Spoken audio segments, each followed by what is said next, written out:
اللہ اے اللہ اے اللہ.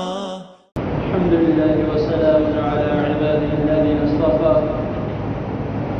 اللهم صل وسلم على نبينا محمد صلى الله عليه وسلم. اما بعد. حضرات محترم، ہم میں سے ہر شخص کوشش کرتا ہے کہ وہ زیادہ سے زیادہ نیک اعمال کرے، چھوٹے ہوں یا بڑے ہوں. جیسے ہی کوشش موقع ملتا ہے تو اس کام کی کوشش کرتا ہے، تو کسی بھی طریقے سے اس کے حصے میں کوئی نیکی آ جائے تو اس کو کر لیں. کوئی نیکی ہم کس وجہ سے کرتے ہیں اور کیوں کرتے ہیں؟ صرف اور صرف ہمارا ایک یہ مقصد ہوتا ہے کہ ہم جنت حاصل کریں. نہیں تو ہم اگر عام ایسی بھی زندگی گزار لیں تو ہمارا ایک مقصد ختم ہو جاتا ہے. لیکن اپنی دوسری زندگی کے لیے، دوسری زندگی کون سی ہے؟ جو ہمارے فوت ہو جانے کے بعد جو ہماری زندگی ہے، جو ہمیشگی والی ہے. یہ تو ہماری زندگی فانی ہے جو ختم ہو جانی ہے، اس کا کوئی پتہ نہیں کس وقت ختم ہو جائے، ایک سیکنڈ کا ہمیں پتہ نہیں. تو جو ہماری دوسری زندگی ہے اس میں اچھے طریقے سے رہنے کے لیے، آرام سکون حاصل کرنے کے لیے ہم یہ نیک اعمال کرتے ہیں. ہماری یہ کوشش ہوتی ہے کہ کیسے بھی کر کے ہم کوئی نہ کوئی ایسا عمل کر لیں کہ جس سے ہمارے گناہوں کی معافی ہو جائے اور ہمارے نیک اعمال درج کر دیے. تو اس کا طریقہ کار کیا ہے کہ رسول اللہ صلی اللہ علیہ وسلم فرما رہے ہیں، مسند احمد اور ترمذی کی حدیث ہے. ترمذی کی حدیث نمبر 616 اور مسند احمد کی حدیث نمبر 9970. اس میں رسول اللہ صلی اللہ علیہ وسلم فرما رہے ہیں صلو خمسہ.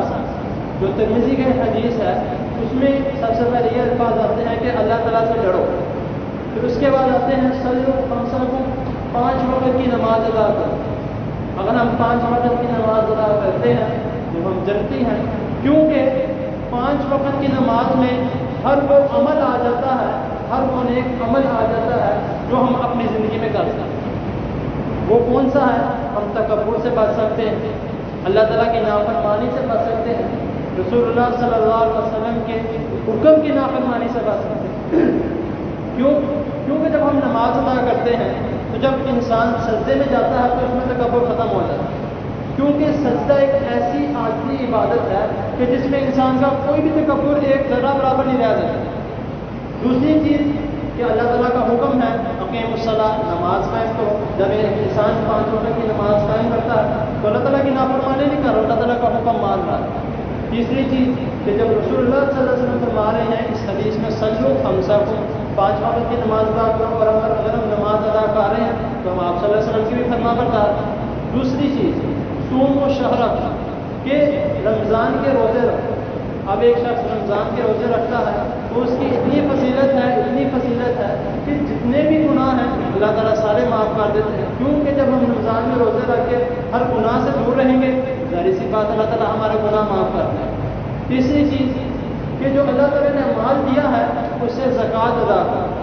اب ہر ایک جو بھی صاحب استطاعت ہے جس کو اللہ تعالیٰ نے مال و دولت دیا ہے وسیع مقدار میں، اس کو چاہیے کہ اللہ تعالیٰ کے نام میں خرچ کرے. اور جب وہ اللہ کے نام میں خرچ کرے گا تو جو اس کا مال ہے وہ پاک صاف ہو جائے گا.